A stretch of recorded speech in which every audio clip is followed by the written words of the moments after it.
ఇప్పుడు మనకి చాలా పీస్ఫుల్గా ఉంది కదా. ఎస్, మనం కాంప్రమైజ్ అయ్యాం కాబట్టి మన వర్క్ ప్రాబ్లం సాల్వ్ అయింది. ఇంకా గోస్ట్ ప్రాబ్లం కూడా సాల్వ్ అయితే హ్యాపీగా ఉంటుంది. ఏమన్నావు? ఆత్మగడి ప్రాబ్లం ఆహా, అంతకు ముందు. మనం కాంప్రమైజ్ అవ్వడం వల్ల మన వర్క్ ప్రాబ్లం సాల్వ్ అయిందన్నాను. ఎగ్జాక్ట్లీ. మనం కాంప్రమైజ్ అయినట్టు కలిసిపోయినట్టు యాక్ట్ చేస్తే ఆత్మగడి ప్రాబ్లం కూడా సాల్వ్ అయిపోతుంది కదా. కరెక్ట్.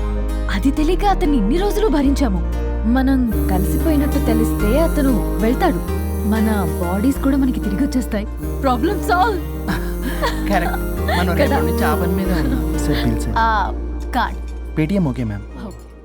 అవును, ఈ పేటిఎంలో ఆత్మగడిని పంపించవచ్చా? ట్రై చేద్దామా? జోకింగ్ యార్.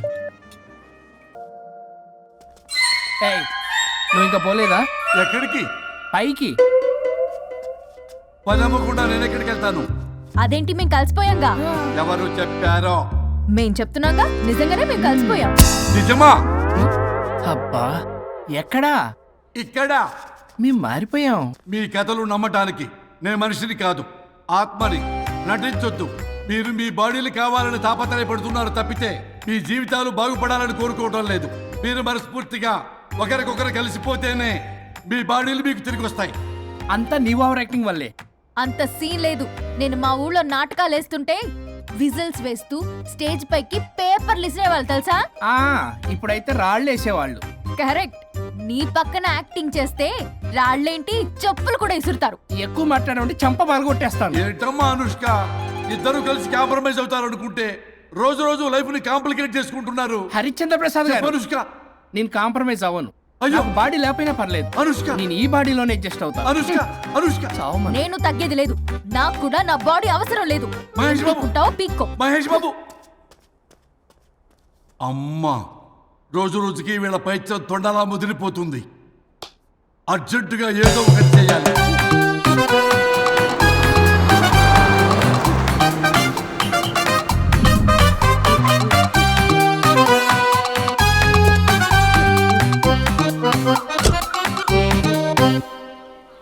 ఈ ఊళ్ళో వరుణ్ గాడి ఇల్లు ఎక్కడో, నా ప్లాన్ వర్కౌట్ అవడానికి ఎవరిని పట్టుకోవాలో, ఎదురు కాళ్ళతో పుట్టినాడు ఎక్కడుంటాడో ఏమీ అర్థం కావట్లేదు రాజా. Hello master. ఎవరు? హలో పూల చొక్క నిన్నే. పూల చొక్క అంటే వీడికి నేను కనపడుతున్నాను. అంటే వీడు నాకు బాగా వర్కౌట్ అవుతాడు. నాన్నా, నేను నీకు కనపడుతున్నానా? ఏంటి పొద్దునే క్వార్టర్ వేసావు ఐటమ్ రాజా? ఏంటి రాజా ఐటమ్ రాజా అంటున్నావో? కారులో కూర్చొని దజ్జాగా వెళ్తే రాజా అంటారు, కారు పైన కూర్చొని ఇలా వెళ్తే ఐటమ్ రాజా అని అంటారు. ఇంతకీ నువ్వెవరు రాజా? ఎక్స్ప్రెస్ రాజా. ఆలోచన తక్కువ, ఆవేశం ఎక్కువ. ఆహా, బుర్ర తక్కువ వెదవా. నా పనికి వీడే కరెక్ట్. అవును, ఈ చొక్కా ఈ ఊర్లో దొరకదుగా. ఏ ఊర్లో కొన్నావు? అన్ని ఊర్లు తిరిగి కొనేచ్చావా? కంగ్రాచులేషన్. ఏండే, ఆయన ఏమన్నా పిచ్చోడా? తనలో తనే మాట్లాడుకుంటున్నాడు. మీరు ఈ ఊరికి కొత్త, ఆడు ఎదురుగలతో పుట్టినాడండి. ఏదేదో పిచ్చి పిచ్చిగా మాట్లాడుతూ ఉంటాడు. ఎవరు నువ్వు? మా ఊరికి ఎందుకు వచ్చావు? మీ ఊరి పెద్ద రామచంద్రరావు గారు 1000 ఎకరాల కొబ్బరి తోట, 300 ఎకరాల మామిడి తోట, చేపల చెరువులు, రొయ్యల చెరువులు, పీతల చెరువులు. ఈ ఊరు సర్పంచ్, చుట్టుపక్కల 10 ఊరికి పెద్ద మనిషి. ఆయనకి అన్ని ఎక్కువే, కోపం కూడా. చాలు. మరి వాళ్ళ అబ్బాయి వరుణ్ బాబు కంప్యూటర్ ఇంజనీరింగ్ చదువుకున్నాడు. ప్రేమించిన అమ్మాయిని పెళ్లి చేసుకుంటే ఇంట్లో వాళ్ళు వద్దన్నారని ఇక ఈ జన్మలో ఊర్లో అడుగు పెట్టిన నిలిపాడు పాపం. కరెక్టే, అందుకే నన్ను పంపాడు. ఏం మ్యాటర్? మ్యాటరే ప్రాబ్లం. అంటే రాజా, మీ పక్కూరు ముద్దాపురంలో ఏదో ఫేమస్ రిలేషన్ దొరుకుతుందంట కదా? ఊర పిచ్చికిలే. అది గాని కొంచెం పుచ్చుకుంటే అది మ్యాటర్ వీక్ ఉన్న వాళ్ళకి కావాలి. అదే కావాలి. ఏంటి నీ మ్యాటర్ వీకా? నాకు కాదు, మరి వరుణ్ కి వీక్. వరుణ్ బాబుకి మ్యాటర్ వీకా? అవును, తను వస్తే వీక్ అనే మాట లీక్ అవుతుందని చెప్పి నన్ను పంపించాడు. నేను వరుణ్ వాళ్ళ ఇంట్లో ఉంటాను, కొనుక్కొచ్చిస్తావా? ఇంకో విషయం రాజా, ఏంటి? ఈ విషయం ఎవరికి చెప్పకూడదు రాజా, చాలా సీక్రెట్ రాజా. అస్సలు చెప్పను. నీ నోట్లో మాట అస్సలు తాగదు. నువ్వు చెప్పవలే రాజా, వెళ్ళిరా. దండోరు వేసి వారం రోజులైంది, అసలు మ్యాటరే దొరకట్లేదు. ఏం చేద్దామప్పా? రే రాజా. ఎక్స్ప్రెస్ రాజా. సర్లే పోయి ఎక్కడికి? ముద్దాపురం రా, ఊర పిచ్చికి లేహం తేవడానికి. దేనికి రానికి? ఇంకా పెళ్లి కాలేదు కదా. నాకు కాదురా, రామచంద్ర గారు అబ్బాయి వరుణ్ కి. వరుణ్ కి మ్యాటర్ వీకా? ఇది సీక్రెట్, ఎవరికి చెప్పొద్దు. అర్థమైందో? అర్థమైంది. ఇందు మూలంగా 50 మందికి తెలియజేయడం ఏమనగా, రామచంద్రరావు గారు అబ్బాయి వరుణ్ బాబుకి మ్యాటర్ వీక్ అంట. హో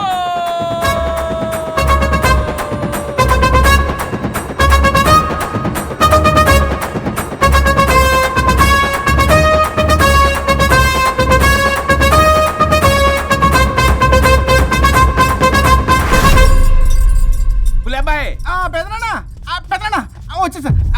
నువ్వు అర్జెంట్గా హైదరాబాద్ వెళ్ళి వాణ్ణి కోడల్ని తీసుకురా. అలాగే పెద్దనా. అలాగే కోడలు వాళ్ళ అమ్మ నాన్న కూడా కబురు చేయి. అలాగే పెద్దనా.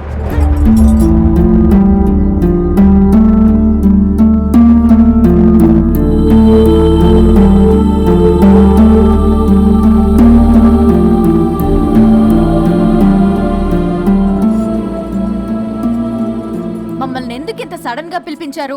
ఆ మన కొబ్బరి తోటలో ఎండిన బొండాలకి పీస్ తీయడానికి కూలీ వాళ్ళు తక్కువయ్యారు, మీ చేత పీకించడానికి పిలిపించా. అయ్యో నా కొబ్బరి పీస్ తీయటం రాదు, ఓన్లీ డిజైనింగ్ తప్ప. ఛీ! ఒరే బాయ్ పెద్దనా. చెప్పరాడికి. అన్నయ్య ఆ, అది కదా ఎందుకే ఊరలందరూ నువ్వు తేడా అనుకుంటున్నారు. తేడా అంటే ఇదే ఇదే అంటే మాడ అని. మాడ అంటే మాడ టమ్లేని బొండమని రా. అదే దమ్ లేని బోండం సోఫ్ అండి. ఏమండి? మావయ్య పర్సలు కూడా మర్చేసావా? అదే మామయ్య గారు కబురెట్టారని చెప్పి తీసుకొచ్చాను. ఏడ్చావులే దరిద్రుడా. మొగాడివి కాదురా ఎదవా అంటుంటే ముసి ముసి నవ్వులు అవుతావేటి? ఎవడలా వాగింది? Nonsense. కావాలంటే చెక్ చేసుకోండి నాన్న. మామయ్య గారు నువ్వేంటమ్మా పెద్ద ఆయనకి మధ్యలో దూరిపోతావు? ఒరే నువ్వు మాట్లాడుతుంటే అది మాట్లాడుతుంటే నువ్వు ఏమిటై తిక్క మేడం? నేను అడిగిన దానికి సమాధానం చెప్పు. నువ్వు కాదు. నాకు పీచు తీయటం రాదు. నేను అడుగుతున్నది పీచు గురించి కాదు, బొండం. అయ్యో ఐఎమ్ పర్ఫెక్ట్లీ ఆల్ రైట్. మరి పెళ్లి సంవత్సరమైన పిల్లలు ఎందుకు పుట్టలేదురా? ఇంకా ఆలోచన రాలేదు. ఆ? మా ఇష్టం లేకుండా తొందరపడి పెళ్లి చేసుకున్నారు. పిల్లల విషయంలో ఎందుకు తొందరపడరు? అంటే అప్పుడే ఎందుకని? అంటే ముసలాళ్ళు ఏకంటారా? ఇప్పటికే వీడి విషయం ఊరంతా పాకింది. వేరే ఊరు కూడా పాకిన ఆ పరువు మొత్తం పోయే లోపల అమ్మాయి కడుపు పండిందన్న శుభవార్త నేను వినాలి. ఏ నోట్తోటైతే వీడు సంసారానికి పనికిరాడని చాటింపు వేశాడో అదే నోట్తో రామచంద్రరావుకి వారసుడు రాబోతున్నాడో అన్న చాటింపు నేను వినాలి.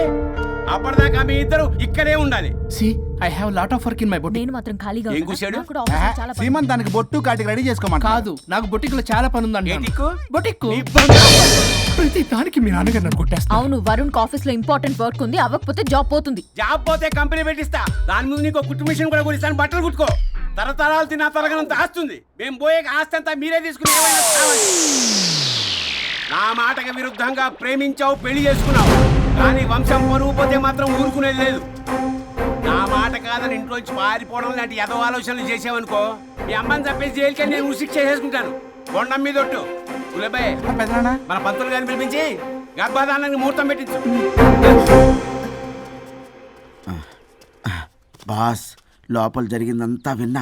మీ అన్నయ్యకి రాడు, ఆస్తంతా మీ పెదనాన్న నీ పేరు మీద రాస్తాడని ఊరంతా అప్పులు చేశావు. నిన్ను చూసి నేను కూడా పక్క ఊళ్ళో అప్పులు చేశా. ఇప్పుడు వీళ్ళు ఇక్కడే ఉండి సంసారం చేసి పిల్లల కంటే ఆస్తి మీ పెదనాన్న ఆడి పేరు మీద రాస్తాడు. అప్పుడు నువ్వు నేను పిల్లల ముడ్లు కడుగుతూ కాలక్షేపం చెయ్యాలి. అంటే నాకు చిల్లిగా కూడా రాదంటావా? 100% నాట్ అట్ ఆల్. మరేం చేస్తారా బొగ్గు? అర్జెంటుగా మాస్టర్ ప్లాన్ వేద్దాం. చెప్తాను రండి. బాస్ నాదో రిక్వెస్ట్. ఎంత కావాలరా? డబ్బులు కాదు, నా పేరు బోగారం గురుమూర్తి. సింపుల్ గా గురు అనండి. అలాగే బొగ్గు, అలాగే కనేద్దాం. పిల్లలు పుడితే గానీ వదలరంట. అప్పుడు 3 రోజులకే అమ్మా అయ్యా అన్నావు. ఇప్పుడు 9 నెలలు మొయ్యలాక చేస్తావు. 9 నెలల తెగిందాక లాగేవగా బాగైంది. నేనా? మరి నేనా? హలో. దీనికి కర్త కర్మ క్రియ నేనే. కొట్టేస్తాను మిమ్మల్ని. మమ్మల్ని వదిలే అంటే వినిపించుకోవా? 2 మనసులు కలిస్తే ప్రేమ గాని 2 శరీరాలు కలిస్తే ప్రేమ కాదు. బుద్ధి లేకుండా చేసావు. అసలు మీదొక ప్రేమ. ప్రేమించుకునేటప్పుడు మీ ఇద్దరు ఎదురెదురు పడి రోజుకి ఎన్నిసార్లు ఐ లవ్ యూ చెప్పుకున్నారు? 24 గంటలు సరిపోలా. ఆ లెవెల్లో ఐ లవ్ యూ అని చెప్పుకున్నారు. అదే పెళ్ళైన తర్వాత ఎదురెదురు పడ్డప్పుడు ఎన్నిసార్లు ఐ లవ్ యూ చెప్పుకున్నారమ్మా? రోజుకొక్కసారి, పోనీ నెలకొక్కసారి. మీదొక ప్రేమ. మేము నమ్మాలి పిచ్చోళ్ళలాగా. ఈ రోజుల్లో అన్ని రిలేషన్లు ఇలాగే తగలబడ్డాయి. Love at first sight, divorce at first fight. ముందుగానే విడాకులు తీసుకుని తర్వాత పెళ్లి చేసుకునే రోజులు వచ్చేసింది బాబు. 11 పెళ్ళంట, 12 విడాకులంట. చీచి అనిపించటల్లా మీకు? రాజా, లైఫ్ లో సెకండ్ ఛాన్స్ ఎవ్వరికీ రాదు. నాకు రాలేదు. ఈ చెప్పడానికే మీ వెంటబడి బతిలాడుతున్నా. ఇప్పుడన్నా మించిపోయింది లేదు. ఒకరినొకరు అర్థం చేసుకోవడానికి ప్రయత్నించండి. ఎదుటి వారి దృక్పథంతో ఆలోచించండి. ఎంతకన్నా నేనేం చెప్పలేను. మీకు కృతజ్ఞతలు.